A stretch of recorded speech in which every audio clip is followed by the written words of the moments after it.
Ebanda uta mwakalae nazoe kateli ya kosalela yo. Ebanda uta mwakalae nazoe kateli ya kola. Le verset 68, Jean a dit à Jésus, à qui irons-nous? C'est toi qui as les paroles de la vie. Les paroles de Dieu possèdent la vie. Dès que tu les lis dès les matins, il y a cette vie qui jaillit en toi, qui s'implémente dans ta vie, en toi, dans tes pensées. Mais si tu négliges la parole de Dieu, si tu négliges les enseignements que tu reçois à l'école de dimanche, pendant les camps bibliques, ça te vaudra beaucoup dans les années qui viendront. Et ceci est très très important. Elle ne se laisse pas intimider. Mais il y a 3 choses qui m'ont attiré dans l'histoire de cette jeune fille. Il y a la foi, l'espérance et l'amour. Est-ce que tu peux dire après moi la foi, l'espérance et l'amour? La foi, l'espérance et l'amour. Bien-aimés dans le Seigneur, lorsque vous avez ces 3 choses en vous, vous ne resterez pas confortable lorsque les choses ne vont pas bien.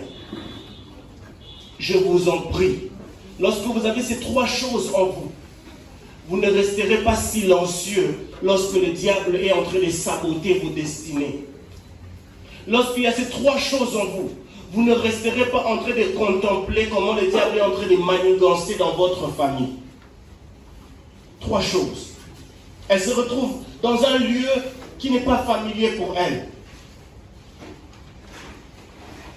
Mais, gloire à Dieu, elle qui est une immigrante, elle n'a pas perdu la foi. Parce qu'elle savait que le Dieu d'Élisée était un Dieu capable d'agir.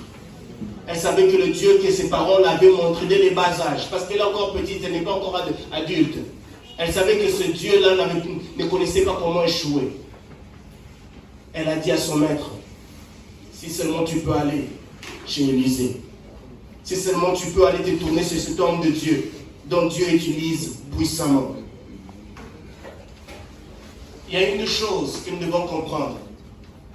Peu importe, petit que tu sois, Dieu peut te déplacer quelque part dans un environnement pour que tu puisses être une solution pour quelqu'un. Dis après moi, je suis une solution. Non, dis cela avec conviction, je suis une solution. Encore une fois, je suis une solution. J'aimerais que tu puisses dire, je ne suis pas un problème. Non, déclare ça avec conviction, je ne suis pas un problème. Déclare encore une fois de plus, je ne suis pas un problème. Lorsque les gens te disent que tu as un problème, dis je ne suis pas un problème. Au fond de toi, dis-le, je ne suis pas un problème. Quand tu te retrouves à la maison, on te dit que non, cette personne ici, c'est une problématique. Dis je ne suis pas un problème au nom de Jésus. Amen.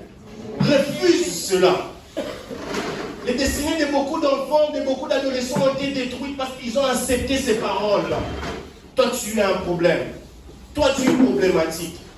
Mais en tant qu'enfant de Dieu, quand tu possèdes la foi, l'espérance et l'amour, quand une personne te dit tu es un problème, au fond de toi, tu dis je ne suis pas un problème. Je suis une solution.